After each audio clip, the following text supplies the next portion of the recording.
오늘은 사경회 5번째 날 말씀으로 속죄일 제사와 매일 드리는 제사라는 제목으로 함께 말씀을 나누도록 하겠습니다. 사탄이 이스라엘 역사에서 그리고 작은 뿔 시대에 지속적으로 공격해왔던 것은, 그리고 우리가 사는 이 마지막 시대에 사탄이 잊어버리도록 그렇게 계속 미혹하는 것은 예수 그리스도 우리 주님의 그 하늘 사역을 드러내는 매일 드리는 제사에 관한 것입니다. 많은 분들이 오해하는 성소에 관한 이야기가 있는데요, 가장 중요한 부분인데 대부분 오해하고 계시는 부분들이 있어요. 예전 사경의 교재입니다. 이런 비슷한 교재가 2번 나왔고, 유감스럽지만 우리 말씀의 한계나 다니엘 우리 통신교과에도 이 잘못된 내용이 그렇게 들어가 있어요. 그래서 예전에 합회장님께도 연락드려서 사경의 교재가 이렇게 되면 우리가 로마 카톨릭 교리랑 똑같습니다. 우리가 공로를 보태서 구원 얻는 거랑 똑같은 이야기를 이렇게 써놨으니 어떻게 합니까? 그래서 제가 쭉 이렇게 레퍼런스를 달아서 합회장님께 보내드렸는데, 그 당시 이미 그분이 이제 얘기하시기를 이미 나갔는데 어떻게 하냐 이렇게 말씀을 하신 부분이에요.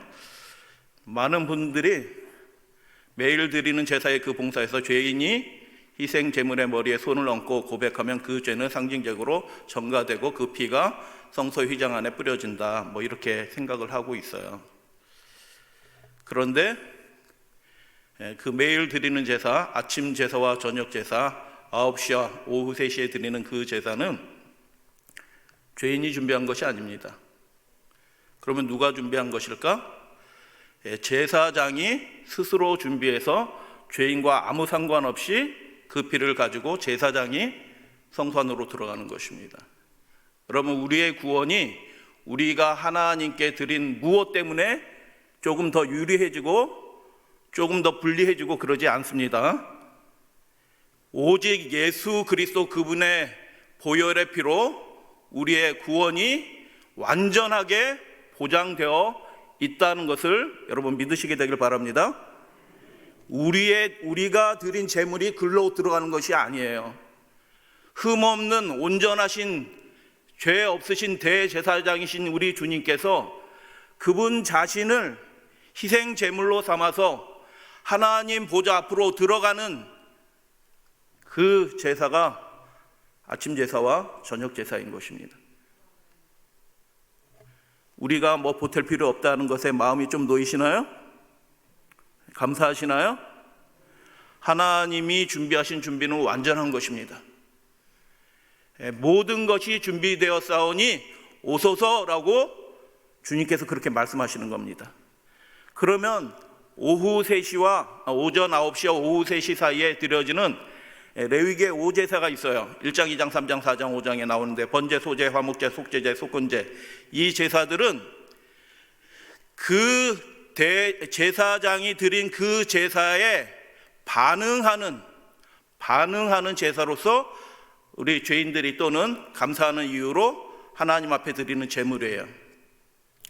그래서 구분하기를, 번제, 소제, 화목제는 레위기를 읽어보면 여호와께 향기로운 냄새다라고 구분할 수도 있고요, 의미상으로 구분하면 또 이렇게 구분할 수 있어요. 소제, 화목제는 하나님 감사합니다라고 하는 제사예요. 그리고 번제, 속죄, 속건제는 어떤 제사냐면 하나님 죄송해요 하는 제사입니다.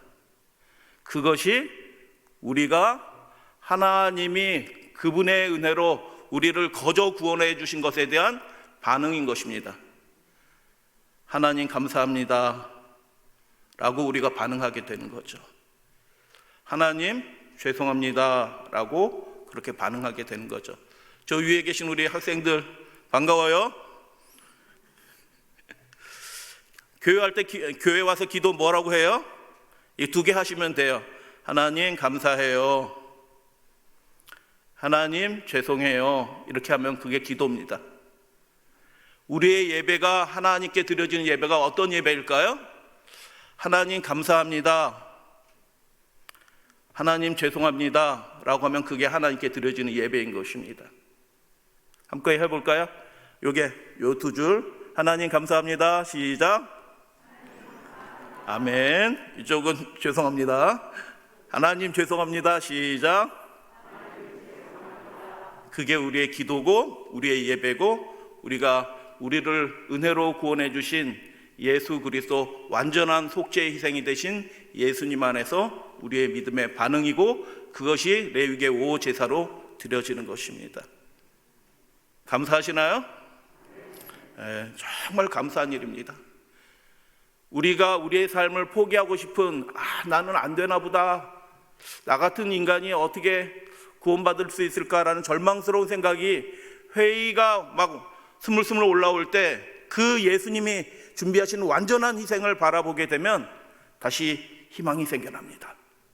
그리고 하나님 죄송합니다, 그리고 저 같은 사람도 포기하지 아니하시고 끝까지 붙들어 주셔서 아버지 하나님 감사합니다 하면 그게 예배입니다. 그게 기도입니다. 그래서 제사장이 드린 제사로 비로소 백성이 하나님 앞에 나아갈 수 있게 된 것입니다. 예수님이 드리신 그 완전한 흠없는 희생의 보혈의 피가 하나님께 드려짐으로 인해서 죄인인 우리도 예수님과 함께 믿음으로 하나님 앞에 나아갈 수 있게 되었다. 할렐루야, 아멘. 그래서 제사장이시며 제물 대신 그리스도의 희생에 대한 그 반응이 우리의 예배인 것입니다. 예배가 그래서 굉장히 중요한 이슈가 되는 시대에 우리가 오늘날 살고 있습니다. 앞으로는 더 기가 막힌 일들이 생겨날 것입니다.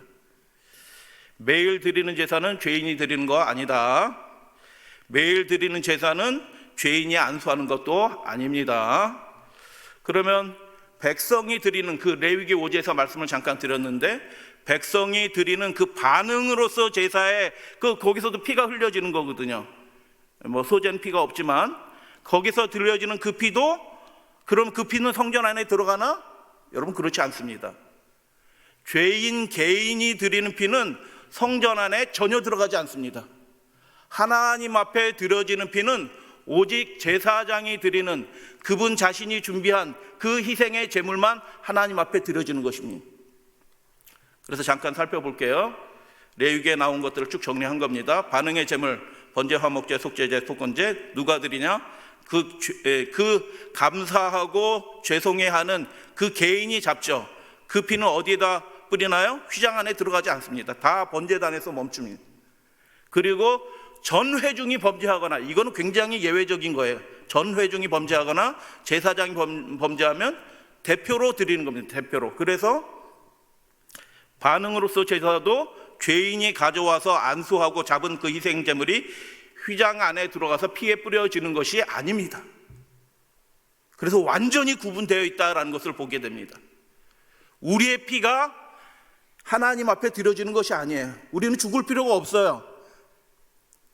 그분이 대신 고난받으시고 저주받으셨습니다. 그래서 우리는 그 고난과 저주에서 면제받도록 초청받은 것입니다. 할렐루야, 아멘. 하늘 생명책에서 우리 이름 있는데 우리 이름 옆에 사망이라고 다 써져 있어요. 태어날 때마다. 여러분 안 보이실지 몰라도 우리 이름 옆에 태어날 때마다 옆에 다 사망하고 태어난 거예요. 근데 그 예수님이 어떻게 하셨어요? 그 보혈의 피로 그 사망에다 줄 딱 꺼놓고 뭐라고 써놓으셨어요? 취소. 할렐루야, 아멘. 그분의 피만 그 안으로 들어가는 것입니다. 아버지 앞에. 그래서 하나님 앞에 드려지는 피는 죄인을 대표해서 대제사장이신 그리스도께서 자신을 제물을 삼아 드린 그 피만 하나님 앞에 드려지는 셈입니다. 다른 예외적인 거인데 그것도 대표성이기 때문에 그것 다 예수님을 상징합니다. 다른 희생의 피는 드려지지 않았습니다. 어제 말씀드렸듯이 모든 것이 준비되었다라고 주님께서 우리를 초청해 주십니다. 죄인이 하나님 앞으로 나아가는 그 문이 예수 그리스도 온전한 희생의 제물을 드려주신 그 분으로 인해서 죄인이 아버지 앞으로 나아가는 길이 열렸다라고 그렇게 히브리서는 말하는 거죠. 그래서 반응으로서 우리가 오제사, 레위기 오제사는 뭐예요? 우리가 반응으로서 하나님 앞에 예배 드리는 것입니다. 예배 드리도록 우리를 창조하셨어요. 그 예배에서 성공하시는 분이 하늘나라의 백성으로 간주되는 것입니다. 예배에서 실패하시는 분은 유감스럽지만 하늘나라의 백성으로 간주되지 못할 것입니다. 반응하는 것이 의라고 말씀드렸어요. 기억하실런지 모르겠는데 네 가지의 세 번째의 하나님 안에서 그 값없이 주어진 그 은혜에 반응하는 것이 그게 하나님 앞에서 의로 간주돼요. 그 반응이 저 위에 있는 학생들이 하나님 안에서 반응해봤자 얼마나 반응하겠어요? 요만큼 반응해요. 그러나 그게 자기 수준에서 전심으로 반응하는 거면 그게 하나님 앞에 간합된다. 은혜로 간합된다. 그래서 다 믿음의 표준이 달라요. 각 사람의 형편을 다 아시는 하나님이 반응하는 그 모습을 보시고 그 사람을 의롭게 간주하신다라는 것을 기억하시게 되길 바랍니다. 우리 지난 4기 교과가 신명기 속의 현대 진리인데 이 교과책의 내용에 핵심 단어가 있어요. 혹시 뭔지 아시나요? 반응입니다. 지금 몇 개만 써왔는데 책 전체에 계속 반응이 있어요. 하나님 안에서 반응하는 사람이 살아있는 사람입니다. 부르시면 네 하고 하나님 앞으로 나아가요. 그 사람 살아있는 사람이에요. 이거 해라 라고 할 때 네 그거 합니다 라고 하고 그렇게 순종하는 사람이 살아있는 사람이에요. 이거 하면 안 돼 하면 그거 하지 않는 사람이 살아있는 사람인 것입니다. 받을 자격이 없는 자들에게 허락하신 하나님의 그 은혜에 대해서 반응하게 된다. 하나님께서는 은혜로 우리를 구원하신다. 이것은 우리가 스스로 결코 할 수 없는 일이다. 이에 대한 그 구원을 경험한 첫 번째 의의가 뭐예요? 하나님이 구원하시는 행동으로서 그게 우리에게 미칠 때 그게 의다라고 말씀을 드렸어요. 그것을 경험했는데 하나님께 반응하게 된다. 십자가에 달려 돌아가신 예수 그리스도를 통해서 우리에게 은혜 받을 자격이 없는 우리에게 은혜가 끼쳐졌다. 그리고 하나님께 대한 그 반응으로 우리의 삶이 달라지게 된다. 하나님의 계명과 율법에 그래서 여기 몇 가지만 가져온 거예요. 더 많이 있어요. 한 2배 더 이상 돼요. 그 사랑에 대한 반응으로서 하나님의 명령에 뭐 하게 된다요? 순종하게 된다. 그리고 그 순종함을 통해서 하나님의 사랑에 대한 반응이 드러나게 된다. 그래서 천사가 알아요. 왜요? 그 순종한 행위를 보고 알고 어떻게 해요? 인치시는 겁니다. 아, 하나님 백성 맞구나 하고 인치시는 거예요.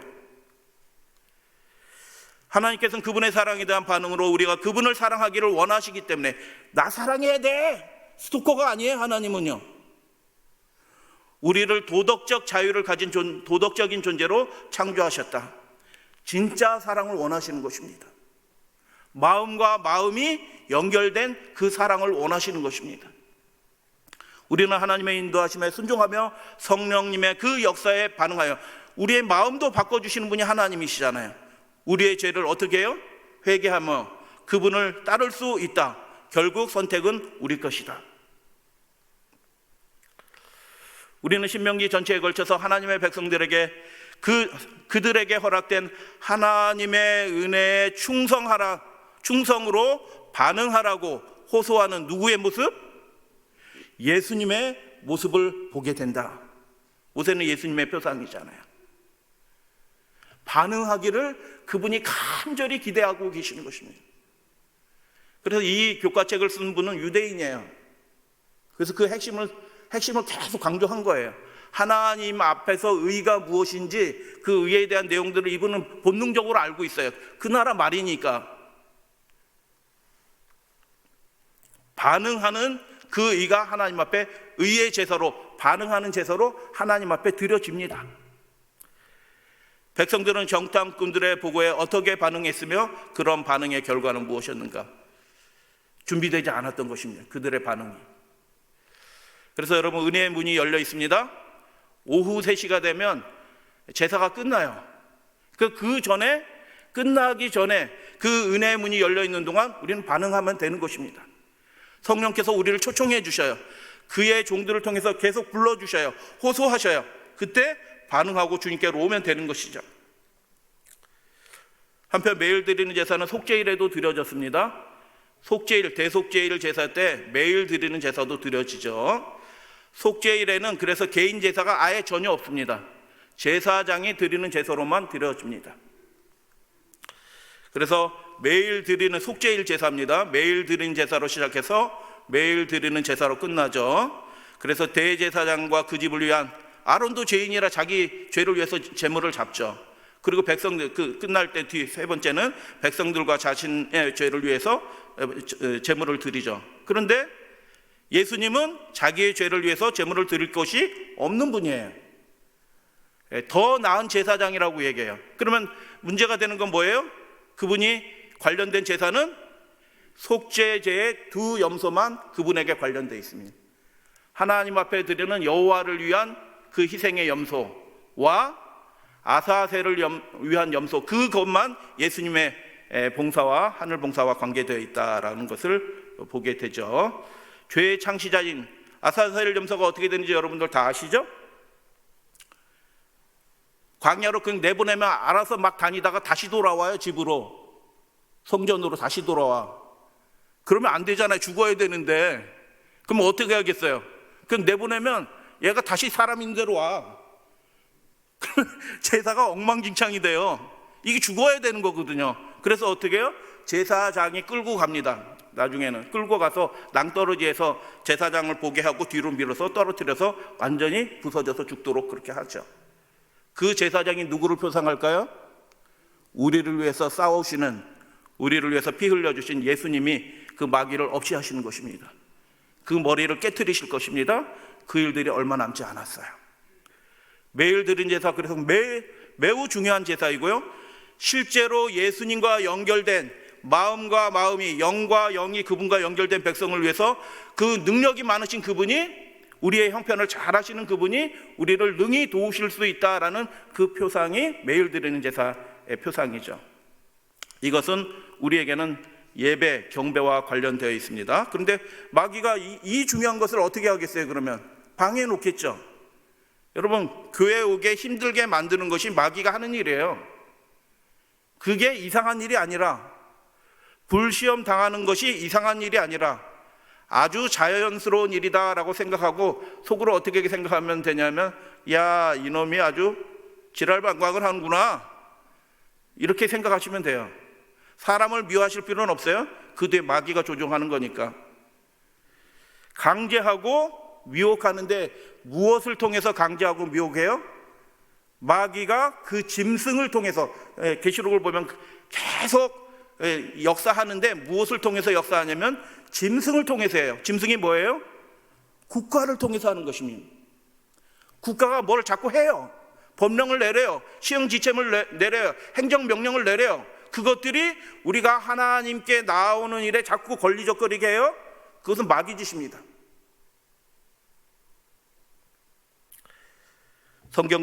성경의 이야기는 하나님과 인간이 만나는 그 아름다운 정원에서 시작합니다. 동산이 아니라 원하는 정원이에요. 생명나무가 있었던 그곳이 하나님과 만나는 지성소였습니다. 정원 중앙의 생명나무는 생명이신 하나님 자신을 나타내는 것입니다. 생명과를 먹어야 생명을 얻는 것처럼 하나님을 먹어야 생명을 얻고 기쁨도 얻습니다. 동의하시면 아멘.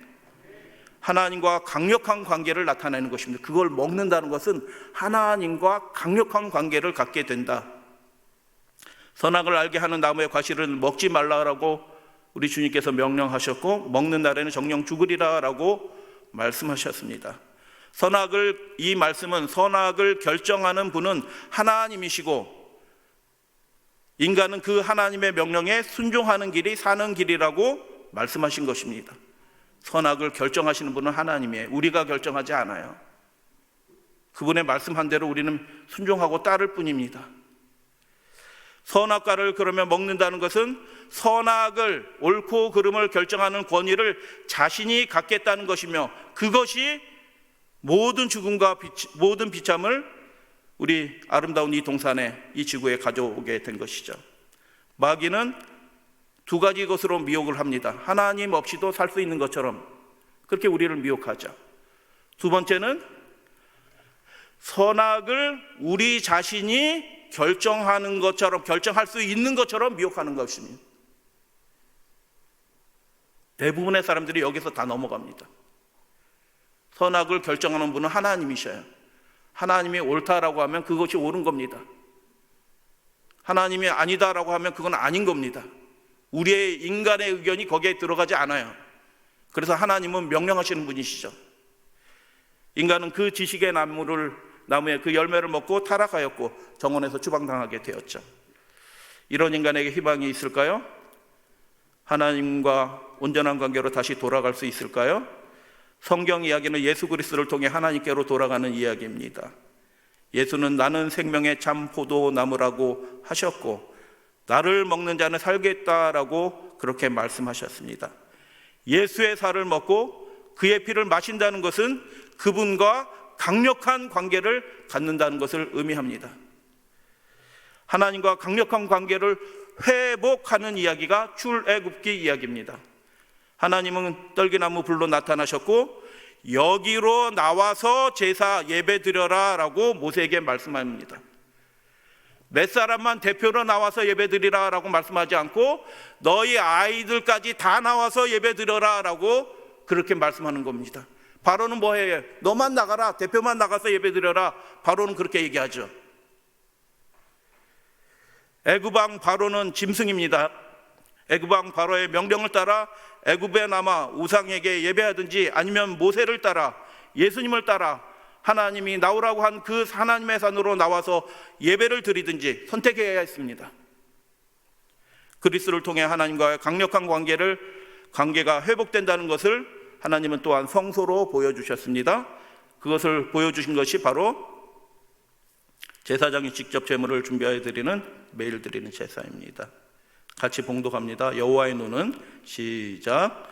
여호와의 눈은 온 땅을 두루 감찰하사 전심으로 자기에게 향하는 자들을 위하여 자신이 강함을 보이심이니이다. 아멘. 말씀을 읽었죠? 하나님은 강하신 분이십니다. 이기시는 분이십니다. 그 은혜와 능력이 매일 우리의 형편을 잘 하시는 예수 그리스도로부터 공급되고 있다. 즉시로 공급된다. 다니엘서 9장에 다니엘이 그 민족의 구원을 위해서, 죄 사함을 위해서 속죄 기도를 드린 시간이 몇 시라고요? 오후 3시에 드렸다라고 말씀을 드렸어요. 근데 그 장면을 다니엘서는 이렇게 기록을 합니다. 기도가 시작될 즈음에 명령이 내렸으므로 이제 내게 구하러 왔느니라. 기도가 맞춰지지도 않았어요. 그런데 어떻게 해요? 하나님으로부터 즉시로 응답이 바로 오는 것입니다. 3층 하늘에서 빛의 속도로 와도 몇 수십만 광년이 걸릴지 몰라요.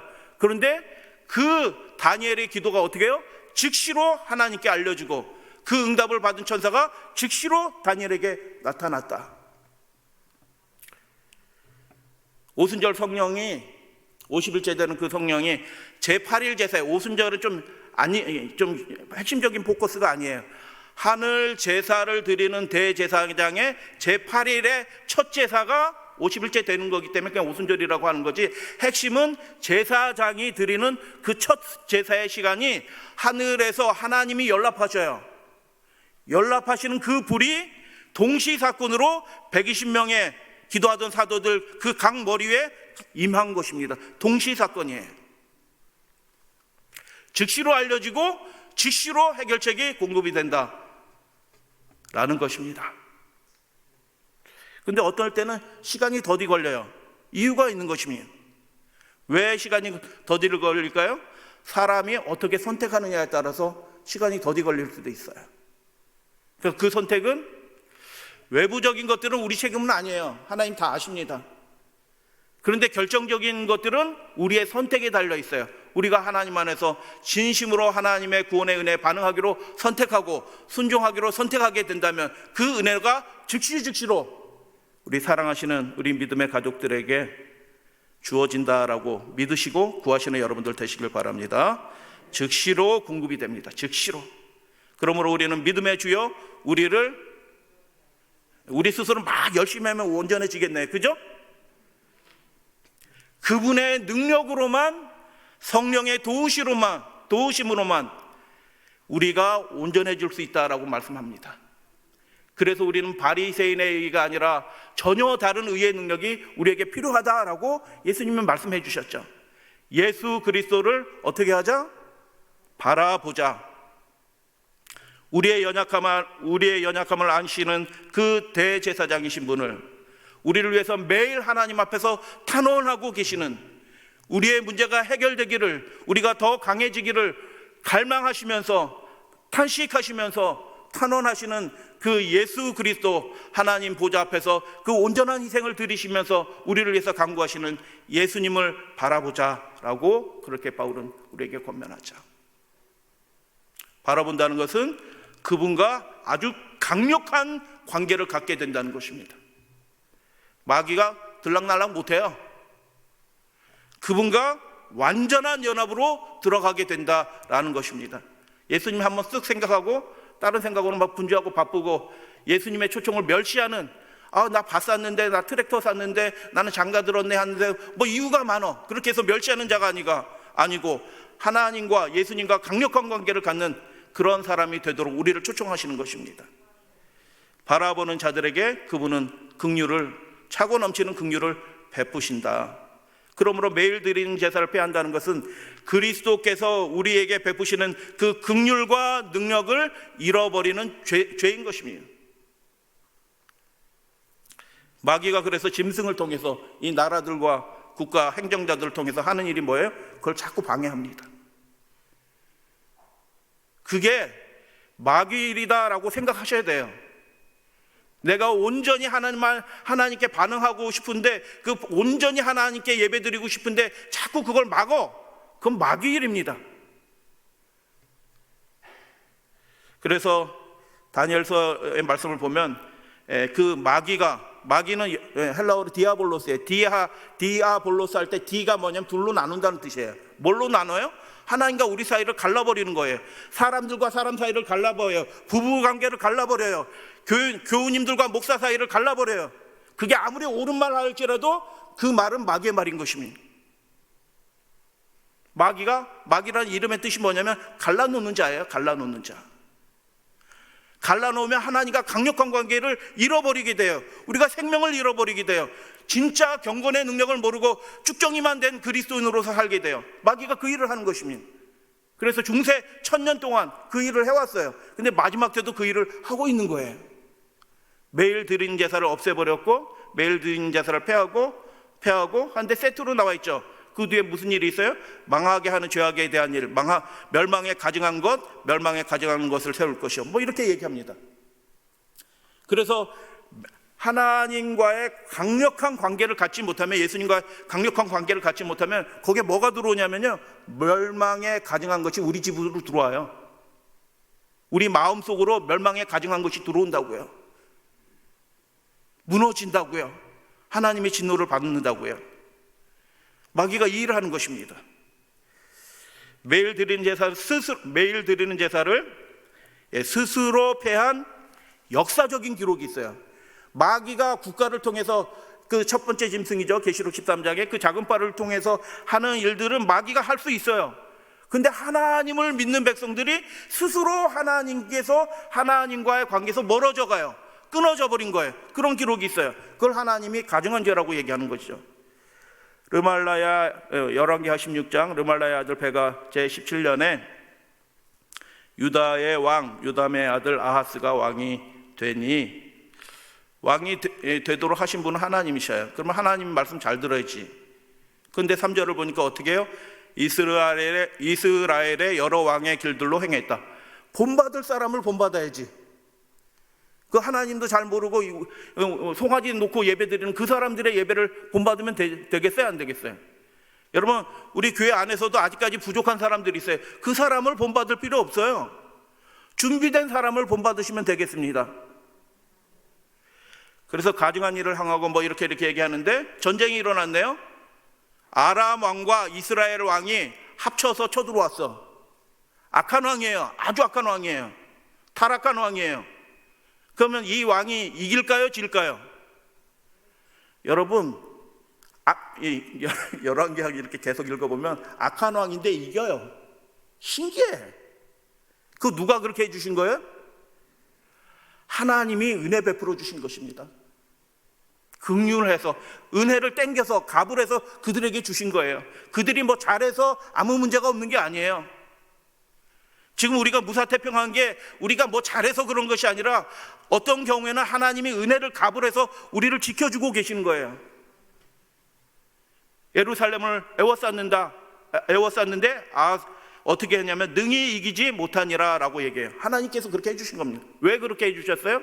하나님과의 온전한 관계를 빨리 회복하라 라는 하나님의 말씀이죠. 그런데 아하스 왕이 어떻게 합니까? 야, 이거 안 되겠다, 이거 계속 있으면 저놈들이 계속 쳐들어오고 있는데 하고 어디로 가요? 이방 왕의 도움을 구하러 가는 것입니다. 여러분, 급한 일 생기면 누구부터 생각나나요? 누구한테 전화 걸지? 이 생각부터 드나요? 아니면 하나님부터 생각이 나나요? 뭐가 필요하지? 돈부터 생각하나요? 어떤 방법이 생각나나요? 급하면 그럴 수도 있어요. 그러나 우리 빨리 정신 차리고 누구를 생각해야 돼요? 그 즉시로 우리에게 은혜 베푸시기를 기뻐하시는 하나님을 바라보시게 되길 바랍니다. 근데 아하스 왕은 아수르 왕 디글라필레셀, 아유 참, 이 사람을 만나러 갑니다. 하나님을 믿는 백성이 이방 왕한테 찾아가서 좀 도와주세요. 거기 가가지고 또 쓸데없는 짓을 해요. 그 제단을 졌는데 멋있어 보이고 당신하고 우리랑 동맹을 맺은 겁니다. 꼭 지켜주셔야 돼, 도와주셔야 돼 하고 그 제단의 양식을 가지고 돌아와서 대제사장한테 시켜서 성전 안에다가 그 다메섹 제단의 제도대로 모양대로 성전 안에 이 제단을 지으라 이렇게 얘기합니다. 여러분이 대제사장했으면 왕이 그거 시켰어요. 그럼 여러분 지어야 돼요, 말아야 돼요? 왕이 시키는 건데? 나 월급 주는 사람인데? 근데 대제사장 우리아가 그 제단을 만들어 버립니다. 아수르 왕을 두려워서 그렇게 했고요. 이방 제단이 성전 안에 들어온 것입니다. 이방 제단, 하나님께 예배 여전히 드려요. 안식일 지킵니다. 근데 이방 왕을 두려워서 하는 예배가 들어온 것입니다. 근데 이것을 후일 히스기야가 왕이 돼서 부친의 제단에서 기록을 한 거 보니까 제가 깜짝 놀랐어요. 뭐라고 기록했냐면 첫째 달에 여호와의 전문을 열고 수리하고, 여호와의 전문을 어떻게 했대요? 열었대요. 여호와의 전문이 그동안 닫혀 있었던 거예요. 이게 놀라운 일이라. 예배는 들었는데 여호와의 전문은 닫혀 있어. 근데 히스기야는 이게 큰 문제다, 하나님이 이 나라에 저주하셨구나 생각하고 어떻게 해요? 첫째 달에 어떻게 해요? 그 문제를 해결합니다. 여러분, 문제를 청산하는 방법이 여러 가지가 있습니다. 일주일 내에 청산하는 방법, 한 달 내에 청산하는 방법, 1년 내에 청산하는 방법, 1, 2, 3 어떤 게 좋겠어요? 즉시로 하시면 그게 제일 좋은 것입니다. 하나님과 강력한 관계를 누리는 방법은 성령께서 우리에게 어떤 문제를 깨닫게 해주시면 즉시로 하나님 죄송합니다, 잘못했습니다 하고 어떻게 해요? 그 문제를 시정하시면 하나님과의 신령한 관계로 여러분 들어갈 수 있어요. 누구나 그 관계로 들어갈 수 있어요. 믿음이 굉장히 훌륭하신 분만, 사도 바울 같은 분만 그 가운데 들어가는 것이 아니라 그 누구나 신실하신 대제사장이에요. 아무리 연약한 자일지라도 그런 마음으로, 어린아이일지라도, 그 뒤에 있는 학생들일지라도 내가 그 진실한 마음으로 작은 어떤 선택을 하면 하나님이 그 순간에 반응하십니다. 그래서 여기 보면은 제사장이 매일 드리는 제사를 폐해버린 것입니다. 여 전문을 닫았고, 여기 보면 그게 하나님 앞에 범죄한 거다, 죄악이다, 가증한 악이다라고 그렇게 말하는 거죠. 7절에 보면 낭실문을 닫으며 등불을 끄고 성소에서 분향하지 아니하면, 낭실문, 등불, 성소에서 분향 다 어디세요? 그 성전 안에서 하는 거예요. 제사장이 매일 드리는 제사로 하는 봉사예요. 그거를 폐해버린 거예요. 누가? 이방왕이 무서워서 스스로 폐한 겁니다. 그래서 낭실문을 닫았죠. 문을 닫으니 아무도 못 들어갑니다. 등불을 꺼버렸죠. 하나님 앞에 아무것도 드려지지 않아요. 성소에서 분향하지 아니하며. 그러나 제사는 드립니다. 다메섹 제단 위에 하나님께 제사 드린다고 예배한다고 예배는 하는 거예요. 안식일도 지킵니다. 그러나 그것이 하나님께서 보시기에는 아무것도 안 드린 것입니다. 똑같은 것입니다. 여호와께서 유다와 예루살렘에 어떻게 하시냐면 진노하시고 내버리사 두려움과 놀람과 비웃음거리가 되게 하신 것을 너희가 똑똑히 봤다. 우리는 절대로 그렇게 하지 말자라고 그렇게 기록을 했습니다. 하나님이 하실 일들에 대한 증거가 되어야 될 그 성소를 세상 왕이 두려워서 문을 닫는 것은 하나님 앞에 악입니다. 교회 문은 항상 열려 있어야 됩니다. 오는 건 선택이에요. 그래서 영적 교훈을 잠깐 살펴볼게요. 매일 드린 제사를 폐한 것은 하나님 앞에 가증한 죄악이었다. 그 제사는 하나님과 예수 그리스도와 연결되어 강력한 관계를 갖고 우리가 세상 권세일지라도 마귀의 권세일지라도 우리가 승리할 수 있도록 하나님이 은혜와 능력을 공급해 주신다는 표상의 언약인데 그것을 스스로 잃어버린 죄악에 떨어진 것이죠. 작은 뿔이 그 일들을 해왔습니다. 하늘 성소 봉사를 회방하고 그런 게 있는지도 몰라요. 그러니까 구하지도 않는 거죠. 벌거벗은 채로 살아가는데도 의의 옷이 준비되어 있지 않는데도 그게 정상인 것처럼 그렇게 살아가도록 만든 것이죠. 그래서 안식일 예배를 국가의 명령으로 이방 예배의 방식으로 바꾸거나 예배를 폐하는 것도 하나님 앞에 죄가 되는 거죠. 사스키아 사센이라는 사회학자입니다. 사회학자인데 통계학계의 레전드, 전설 같은 논문을 쓰셨어요. 야, 이런 논문이 전 세계 학자들이 다 레전드 논문이라고 쓴 유명한 사회학자이자 통계를 사용해서 사회학했죠. 철학에도 굉장히 메시지가 주어졌어요. 그분의 중요 개념이 메가시티예요. 정보들을 다 통과해가지고 정보가 얼만큼 어느 나라에서 얼만큼 나오고 어느 나라로 많이 가냐, 자금이 세계적인 금융이 어느 도시에서 어디 도시로 연결돼서 들락날락하냐, 주고받고 들락날락하냐라는 그것을 통계를 다 통해갖고 이게 막대한 통계를 해가지고 그걸 해서 발표를 한 거예요. 이게 굵은 데가 있죠. 굉장히 굵은 데. 어느 나라 보여요? 미국이 강력한 나라입니다. 왜요? 거기서 돈이 엄청 나오고 돈이 엄청나게 들어가. 강력한 나라입니다. 정보도 이 메가단이죠. 정보도 거기서 엄청나게 나오고 엄청나게 들어요. 그 나라가 강력한 나라예요. 밑에는 이제 금융이고 위에는 정보인데, 여러분, 그래서 우리가 하나님과 우리 사이, 예수님과 우리 사이에 강력한 관계가 얻게 되려면 우리가 어떻게 하면 되냐면 하나님께 자꾸 뭔가 드려야 돼요. 예수님 감사합니다, 예수님 죄송해요 하고 우리의 마음을 자꾸 드려요. 그러면 어떻게 해요? 그분이 받으시고 어떻게 해요? 자꾸 뭔가 주셔. 그죠? 은혜도 주시고 능력도 주시고 때로는 고민도 주셔요. 그것도 은혜입니다. 할렐루야, 아멘. 때로는 고민도 주시고 하나님이 주시고 우리는 올려드리고 또 내려오고 또 올려드리고 이렇게 해가지고 자꾸 올라가고 내려가고 올라가고 내려가고 일주일에 한 번 은혜 받으시면 안 됩니다. 동의하시면 아멘. 자꾸 올라갔다 내려가는 그 사람이 강력한 신앙인이 되는 것입니다. 그게 매일 드리는 제사의 표상인 것입니다. 기도가 복잡할 필요도 없어요. 그냥 죄송해요 하면 돼요. 하나님 다 아신다니까요. 길게 얘기하지 않아도 돼요. 하나님, 죄송해요. 이렇게만 해도 하나님이 다 아셔. 그리고 우리가 기쁠 때 어떻게 해요? 하나님 감사합니다. 이렇게 해도 뭐 때문에 1, 2, 3, 4 이렇게 하지 않아도 하나님이 다 잘 아셔요. 그래서 우리가 강력한 신앙인이 되는 방법이 뭐예요? 자꾸 드려보내는 거예요. 여러분, 예배 시간에 하나님께 드리고 받는 것이 예배예요. 하나님께 뭘 드려요? 우리의 마음을 드려요. 우리 자신을 드려요. 헌금을 드려요. 우리의 기도 제목을 드려요. 우리의 찬송을 드려요. 그게 예배예요. 그리고 하나님께 받는 거 있어요. 은혜를 받아요. 치유를 받아요. 진리를 받아요. 그게 예배고 우리 신앙생활이에요. 주고받고 자꾸 이렇게 해야지 강력한 나라가 되는 거예요. 스스로 준비되는 사람은 아무도 없습니다. 자꾸 주고받고 해야지 우리가 준비가 되는 것이죠. 매일 강력한 은혜를 누리시는 우리 믿음의 가족들 되시기를 축복합니다. 그리스도와 강력하게 연결된 사람은 그래서 두려워하지 않습니다. 세상 권세 두려워하지 않습니다. 감옥에 들어갈 거 벌금 매긴다고 막 겁주잖아요. 두려워하지 않습니다. 아수르 왕을 두려워한 사람이 있었고요.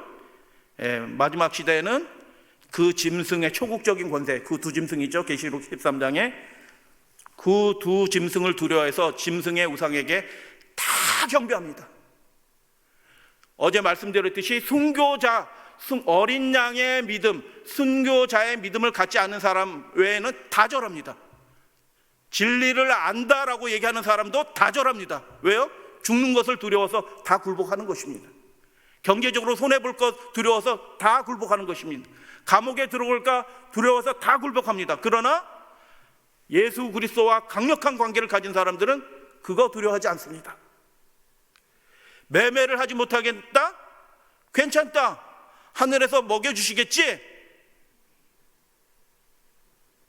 라고 그렇게 믿으시게 되길 바랍니다. 실제로 그렇게 하십니다.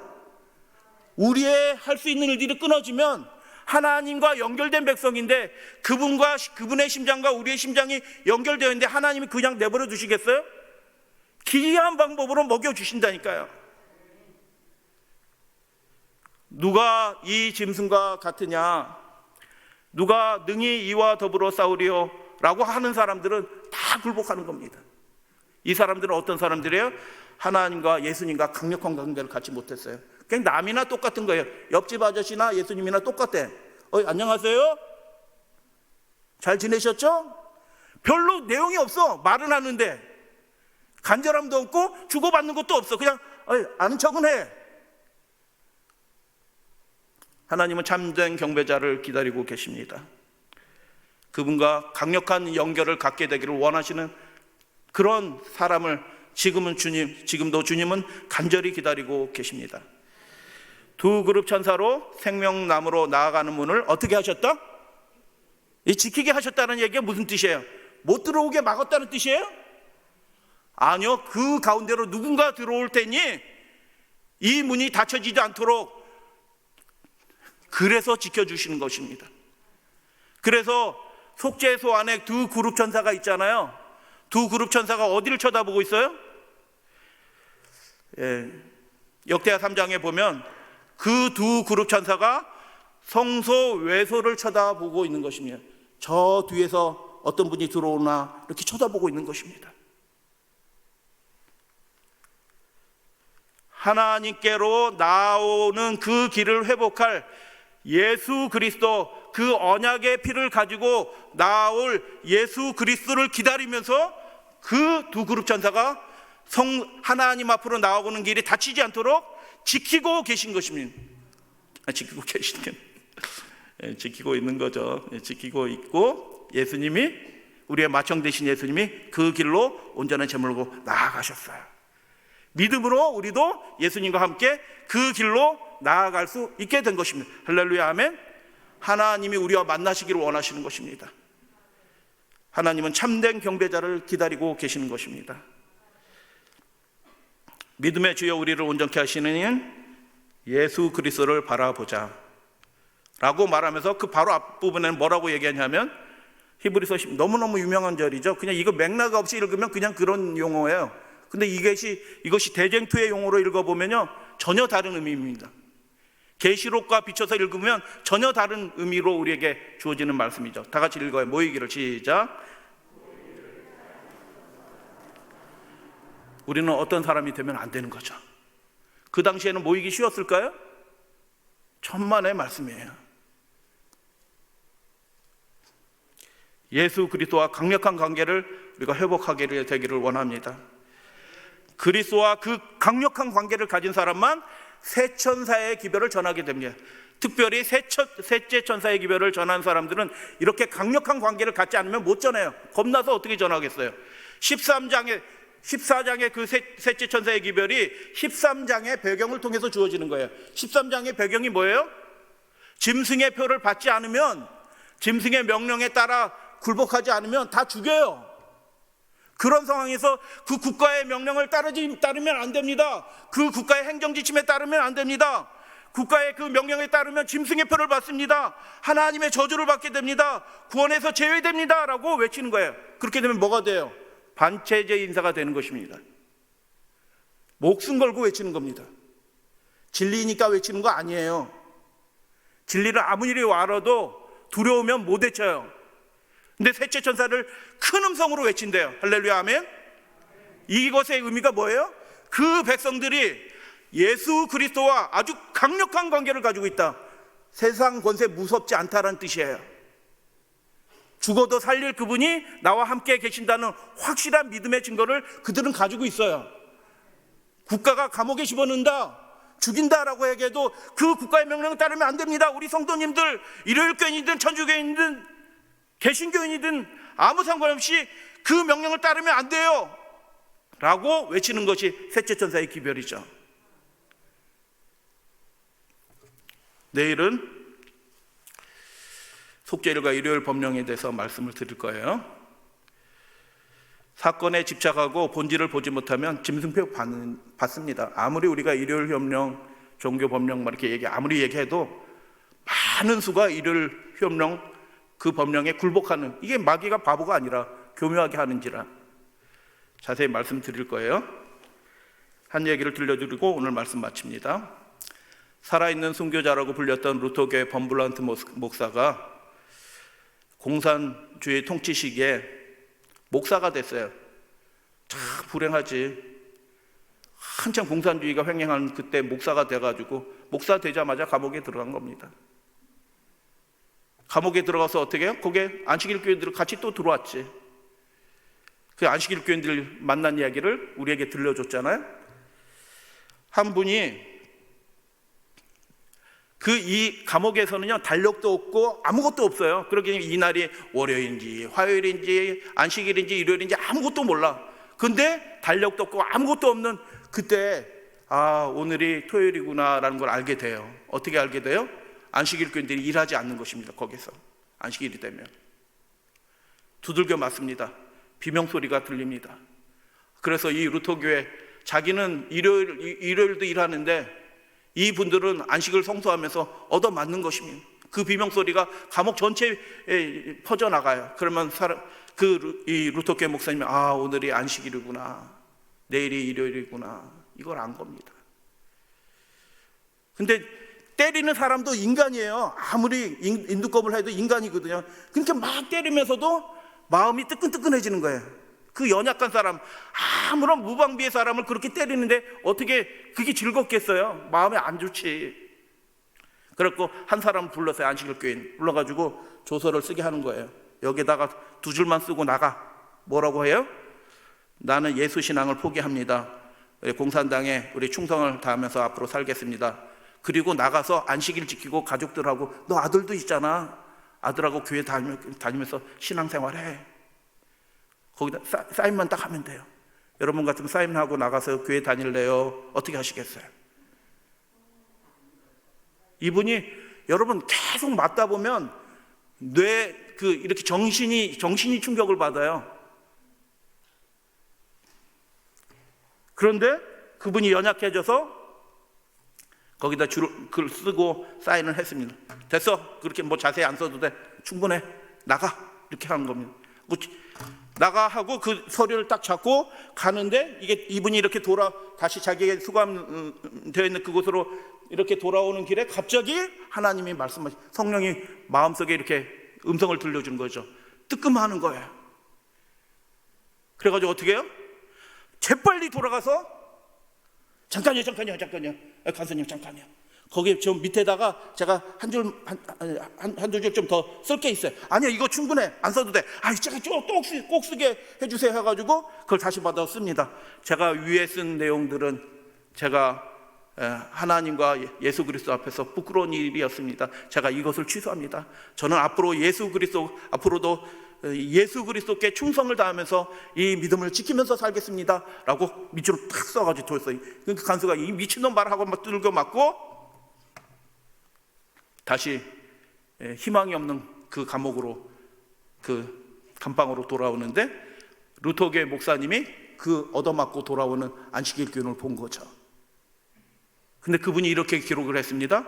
희망이 없는 감옥에 다시 갇히게 되었는데 그는 감옥 문을 열고 들어오면서 뭐 했다? 춤을 추었다. 그의 얼굴은 빛나고 있었다. 뭐 그 중에 아주 일부 얘기를 해놓고 제 그 네이버 블로그가 이제 안식일 교회예요. 블로그 이름이 안식일 교회예요. 안식일 교회인데 거기 뭐 이런저런 거 좀 올려놨는데 한 분이 그 이야기를 딱 읽고 댓글을 달아놓으셨어요. 이렇게 달아놨어요. 리처드 목사님의 최근에 책도 나왔습니다. 이 범브란트 목사님. 리처드 목사님의 간증을 보고 가슴이 뜨거워져서 이곳까지 왔습니다.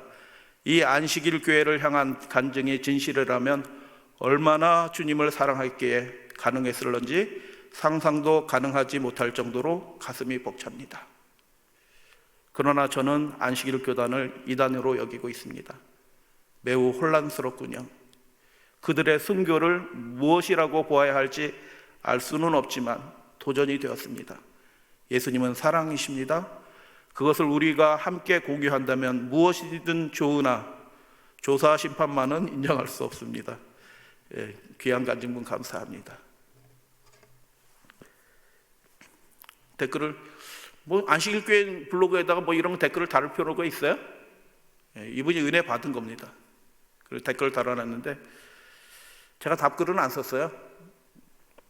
하나님의 영의 인도하심을 받으면 진리 가운데로 인도받을 것이고, 조사 심판을 왜 인정할 수가 없어요? 우리 첫째 날 배웠죠. 조사 심판을 왜 인정하지 못해요? 성경을 모르기 때문에. 성경도 모르고 하나님의 능력도 모르기 때문에 조사 심판을 부정하는 것입니다.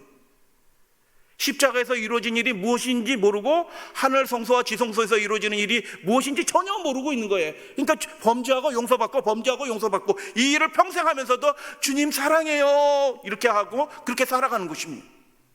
속죄가 뭔지 모르는 거예요.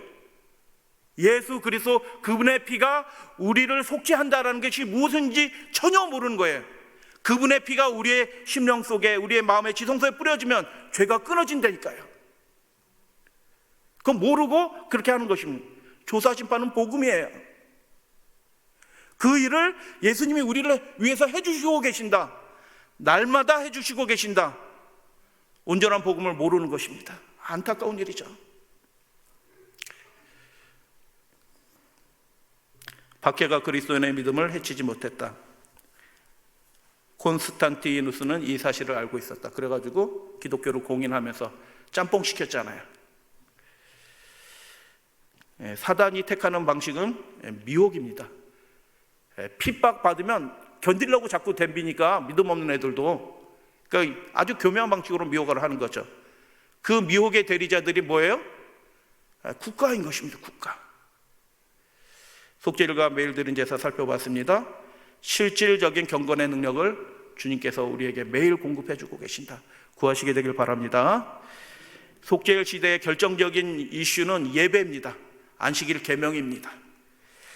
이방 왕이 두려워서 그 매일 드리는 제사를 폐하는 것은 하나님 앞에 가증한 죄였습니다. 하나님과의 강력한 관계를 가진 사람만 그 짐승의 표를 받지 말라고 짐승의 명령에 굴복하고 국가의 행정지심에 따라서 한다고 하면 그도 하나님에서 소망이 없는 사람이 될 거라고 그 목숨 걸고 외치는 사람들은 그런 사람들이 될 것이다 라고 말씀을 드렸어요. 우리가 전해야 될 기별은 굽신거려가면서 전해야 될 기별이 아니다. 안식일은 주님의 시금석이다. 하나님의 말씀은 인간의 법률 위에 있음을 알아야 한다. 하나님이 가라사대 한 말씀이 교회가 가라사대 한 말이나 국가가 가라사대 한 말 때문에 밀려나서는 안 된다. 하나님 앞에서 온전한 충성을 드리기로 선택하시고 반응하시는 저와 여러분들 되시기를 주님의 이름으로 축복합니다. 예수 그리스도 그 주님의 면류관은 지상 주권자들의 면류관보다 높이 들려야 된다. 기도하도록 하겠습니다.